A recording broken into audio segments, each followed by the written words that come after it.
తాను కట్టించిన మెడికల్ కాలేజీలను ఎవరైనా ఆగి చూసి ఆహా అని అంటారని జగన్ రెడ్డి ప్రెస్ మీట్లో యాక్టింగ్ చేసి మరీ చూపించారు. జగన్ రెడ్డిని చూసి స్ఫూర్తి పొందిన గుడివాడ వెంటనే ప్రజలకు అలాంటి ఫీలింగ్ తెప్పించాలని డిసైడ్ అయ్యారు. జగన్ రెడ్డి చెప్పింది నిజమేనని తన అనుచరుల్ని తీసుకుని నర్సీపట్నం మెడికల్ కాలేజ్ దగ్గరకు వెళ్లారు.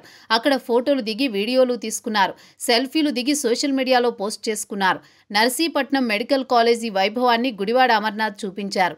వాటిని చూసి సోషల్ మీడియాలో అందరూ ఆగి చూసి ఆహా అంటున్నారు. ఆ కాలేజీల్లో చాలా భాగానికి పిల్లర్లు మాత్రం వేశారు, కొంత భాగానికి స్లాబులు వేసి వదిలేశారు. బిల్లులు ఇవ్వకపోవడం, కేంద్రం ఇచ్చిన నిధుల్ని జగన్ రెడ్డి సర్కార్ మళ్లించడంతో వాటికి డబ్బులు లేకుండా పోయాయి.